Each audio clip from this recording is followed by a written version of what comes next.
The sentence escaped his lips so often that he no longer noticed he was saying it. It's not fair. He whispered it after losing promotion he had worked toward for 3 years. He said it when someone with less experience became his manager. He repeated it when a close friend betrayed his trust. When his relationship ended without warning, the words returned. It's not fair. Even the smallest disappointments seemed to carry the same conclusion. The traffic, the missed opportunities, the unexpected setbacks, the illnesses that arrived without invitation, the people who lied and somehow succeeded, the honest people who struggled. Everywhere he looked, life seemed to reward the wrong people. He couldn't understand it. As a child, he had been taught a simple equation: work hard, be kind, tell the truth, do the right thing, and eventually life would reward you. He believed it completely. For years, it seemed reasonable, until reality quietly began disagreeing. He watched dishonest people climb faster than honest ones. He saw generous people lose everything while selfish people prospered. He saw careful plans destroyed by accidents that no one could predict. The world refused to follow the rules he thought it had promised. One rainy evening, after learning that another project he had devoted months to had been canceled, he left his office without speaking to anyone. The storm outside matched the one inside him. Rain poured across empty streets. Wind bent the trees along the avenue. Thunder rolled above the city. He walked without direction, without noticing where he was going. Eventually, he found shelter beneath the stone archway of an old public observatory overlooking the city. The rain echoed across its wide marble steps. He stood there watching the storm in silence. A calm voice interrupted his thoughts. "You seem angry." An elderly man stood near one of the old telescopes that pointed toward the dark sky. The young man laughed bitterly. "I'm tired." "Tired of what?" "Tired of doing everything right and watching everything go wrong." The old man nodded, as though he had heard those words countless times before. "And who convinced you those two things were connected?" The question irritated him. "What do you mean?" "I worked hard. I was honest. I treated people well. I earned better than this." The old man slowly stepped toward the open terrace. Rain continued falling beyond the stone roof. He stretched out one hand into the storm. The rain landed equally on every finger. "Tell me," he said quietly, "which raindrop chose the honest man?" The young man frowned. "None." "And which one avoided the dishonest one?" Silence. The storm continued. The old man looked toward the dark clouds above the city. Nature has never signed a contract promising fairness. The words felt almost offensive. "So you're saying injustice doesn't matter?" "No. I'm saying the universe never agreed to organize itself around your expectations." Lightning flashed across the sky. For a brief moment, the entire city shone beneath the rain. The young man looked out over the streets below. People hurried through the storm carrying umbrellas. Some laughed, some complained, some simply kept walking. The rain fell on all of them without asking who deserved it. The old man spoke again. "As children, we often imagine life as a judge. We believe good behavior earns rewards, and bad behavior earns punishment." He paused. "But the universe is not a courtroom. It is a place where storms happen." The young man stared at the rain. Something about that sentence unsettled him, because he suddenly realized how much of his anger came not from suffering itself, but from the belief that suffering should never have happened to him. The old man turned toward him and extended his hand. "My name," he said calmly, "is Friedrich Nietzsche." Another flash of lightning illuminated the observatory. The storm had not become gentler, but for the first time, the young man wondered whether he had been arguing with reality itself. And reality had never been listening. The rain continued to fall. The city below had become a sea of moving lights and blurred reflections. For several minutes, neither of them spoke. The young man finally broke the silence. "So people should just accept injustice?" Nietzsche looked toward the storm. "No, they should first accept reality." The answer felt almost disappointing. "If life isn't fair, why should anyone keep trying?" Nietzsche smiled. "Because those are two completely different questions. He slowly walked toward one of the observatory's old telescopes. Its brass surface had been polished by countless hands over the years. He gently turned it toward the sky. Look. The young man leaned forward. Dark clouds filled the eyepiece. I can't see anything. Exactly, Nietzsche replied. You are trying to observe the stars while staring at the storm. The sentence lingered. What does that mean? It means resentment has a remarkable talent. It convinces you that yesterday deserves more of your attention than tomorrow. The young man looked away. Images from the past surfaced almost instantly. The promotion he never received, the friend who betrayed him, the relationship that ended without explanation, the opportunity someone else had taken. He had replayed those moments hundreds of times, perhaps thousands, always asking the same question. Why did this happen to me?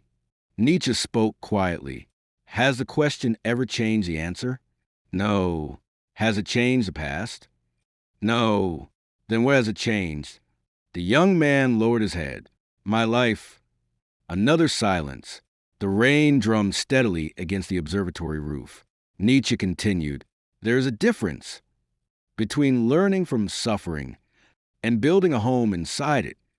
The word struck deeply. The young man realized he had become an expert on his disappointments. He remembered every unfair moment in extraordinary detail. The dates, the conversations, the expressions on people's faces. He carried them like trophies no one wanted. Yet he struggled to remember the last time he had imagined a future without them. Nietzsche stepped outside onto the rain-soaked terrace. The young man hesitated before following. The rain immediately soaked their coats. Neither of them moved. Tell me. Nietzsche raised one hand toward the storm. Can you stop the rain? No. Can you decide when it ends? No. Can you demand that it only falls on people who deserve it? The young man smiled faintly. Of course not. Nietzsche nodded. Yet every day, people exhaust themselves demanding exactly that from life. Lightning flashed across the horizon. For a brief second, the entire valley glowed beneath silver light. Then darkness returned. The philosopher continued. Your suffering is real. I would never deny that. But there's another suffering, created by insisting reality should have obeyed your expectations.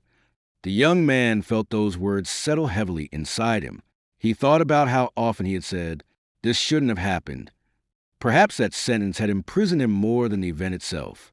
Nietzsche looked toward the city. Every human being meets storms. The question is never whether you deserve them.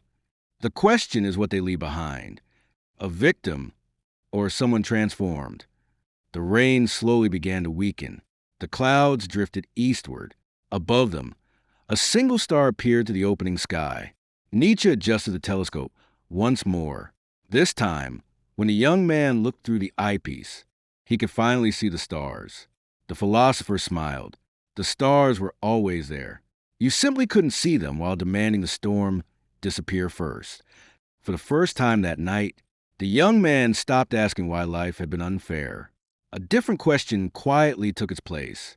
Now that it has happened, who will I become because of it? By morning, the storm had passed. The streets still glistened beneath the early sunlight. Broken branches lay scattered across the sidewalks. Puddles reflected a sky that looked as though nothing had happened. The young man walked through the city in silence. People had already returned to their routines. Cafes reopened. Buses ran on schedule. Workers hurried toward their offices. The world had not paused to apologize for yesterday. For the first time, he realized it never would. Later that afternoon, he received another email. A project he had spent months preparing had officially been assigned to someone else. A week ago, he already knew what his first thought would have been. It's not fair. This time, the words never came. Not because the disappointment hurt less. It did. Not because he suddenly believed the decision was just. He didn't. But because another thought arrived first.